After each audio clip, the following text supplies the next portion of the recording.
a recess so that we can move to the Assembly for the Governor's Council. And after the break, we will resume at 1 o'clock, and Councilor Ferreira will begin the questioning at that time. What time is it?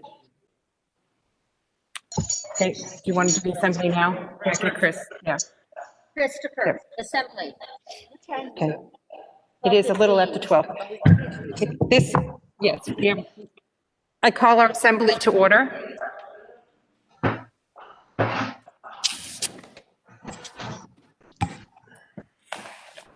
Okay, and I'd like to recognize Councilor Hurley for our prayer and pledge today. Thank you, Lieutenant Governor.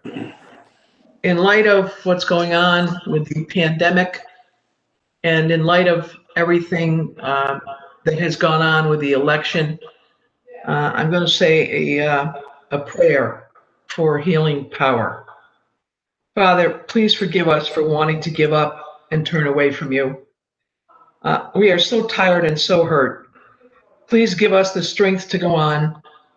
Today, we choose your healing power to work in our lives. We will guard our hearts against bitterness and anger. We will not retreat.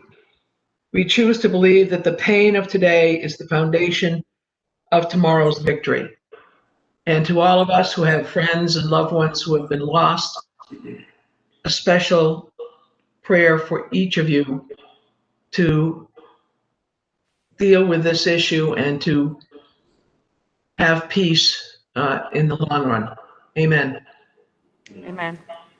I pledge allegiance to the flag of the United States of America and to the republic for which it stands, one nation, under God, indivisible, with liberty and justice for all. Thank you, Councilor Hurley, for leading us in that beautiful prayer today. I'd now like to recognize Councilor Kennedy for a motion to record advice and consent for the financial warrant.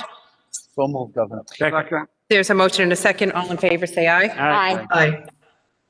I recognize Councilor Duff for a motion to record advice and consent for the pending list of notaries public and justices of the peace. So move, Governor. Second. There's a motion and a second. All in favor, say aye. Aye. Aye. I recognize Councilor Jubenville for a motion to record advice and consent for the appointment of Daniel J. O'Shea to the position of Associate Justice of the Superior Court. So moved, Your Honor. Second. There's a motion and a second. Councilor Jubenville. Wonderful appointment, wonderful man, and a wonderful judge. He's got all the qualities you need, both as a man and as a judge. Thank you very much for nominating him. We may begin the roll call. Councilor Kennedy? Yes. Councilor Hurley? Yes. Councilor Ferreira? Yes. Councilor Jubenville? Yes. Councilor Devaney? Yes. Councilor Ionella? Yes. Councilor Duff? Yes. 7-0, Governor. Thank you. I recognize Councilor Devaney for a motion to record advice and consent for the appointment of Associate Justice Kimberly S. Budd to the position of Chief Justice of the Supreme Judicial Court. I am so honored to be able to make the motion to appoint Judge Budd as Chief Justice of the highest court in Massachusetts. I have followed her judicial path as her district counselor, presiding over her hearing 11 years ago. So in those 11 years ago, I have seen her. She's never let me down. She has all the attributes. She is compassionate. She has empathy. She has all the qualifications, and she has the demeanor and temperament that we need in that position. And I wish her all good luck and happiness in this position. And I make that motion. There is a motion Second. and there's a second. Councilor Duff. Thank you, and I ask you to indulge me for a minute. I just received a letter I would like to read, and we'll submit it into the record. Dear Councilor Duff, I wanted to let you know how pleased I am to hear of the governor's nomination of Kim Budd to serve as Chief Justice of the Supreme Court of our Commonwealth. I encourage you and the other members of the council to support this nomination. As you know, I had the pleasure of meeting Justice Budd when she and Justice David Lowy spoke with the students at Peabody Veterans Memorial High School. The presentation was absolutely wonderful, and I still hear rave reviews from students who attended that event. Yes, there is a lot of Peabody pride involved here in this letter. But on a professional level, I would like to share with you and your colleagues on the Governor's Council my reasons for sending this letter. I will be speaking in my capacity as a very experienced school committee member and as an attorney. One of the most impactful results of Kim Budd speaking with our PVMHS students was that she showed all of our students that as a minority, she had experienced many things that our minority students had also experienced and understood those experiences. She handled the discussion with compassion and strength. She wasn't just an alumna of PVMHS. She was a woman who had achieved greatly, but due to her life experiences, she intrinsically understood their lives too. That is a quality that is priceless for anyone. But for an attorney and a judge, it is paramount, especially in this time in history.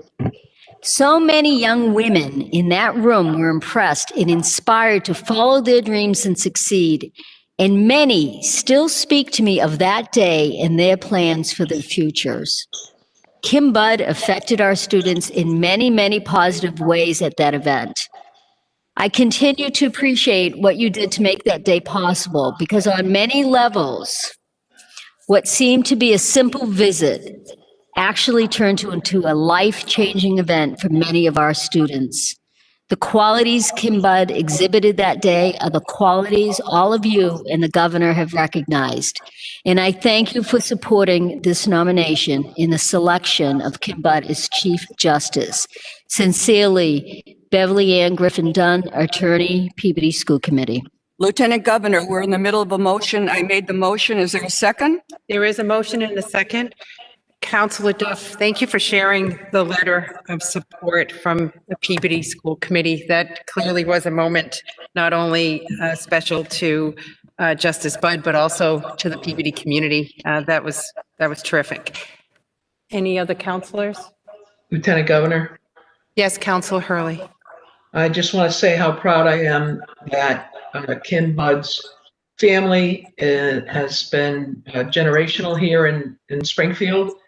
And each generation has shown how powerful work ethic and a family that has the right attitude can be. Captain Joe Budd was the first Black superior officer in Springfield. Wayne Budd had a career that was stellar, and now Kimberly has surpassed him. And I'm just very proud as a citizen of Springfield to say that. Thank you, Councilor Hurley. We share your pride. Anyone else wish to be heard? Okay, we have a motion and a second. We may begin the roll call. Councilor Hurley, Yes. Councilor Ferrera, Yes. Councilor Jubenville, Yes. Councilor Davini, Yes. Councilor Ioneller, Yes. Councilor Duff, Yes. Councilor Kennedy, Yes. 7-0, Governor. That's terrific. Thank you. Today, we have a new nomination, Judge Serge Georges, Jr. of the Boston Municipal Court to the role of Associate Justice of the Supreme Judicial Court. Councilor Jubenville, this falls within your district. May we put that on for December 2nd? Is that a Wednesday? Yes, it is. Okay, December 2nd at 9 o'clock. December 2nd at 9 a.m., the hearing of Judge Georges. Thank you. Thank you. That concludes our business for the Assembly, and we stand in break until 1 p.m. for the, yes. Where it's almost 12:30. It's gonna be pretty hard to get, can we make it 1:15, 1:10? 1:15. Yeah, if- 1:15 is good. We will, Thank you. that concludes our business of this Assembly, and we stand in break until 1:15 for the hearing of Justice Wendland. We leave our connection on though, correct?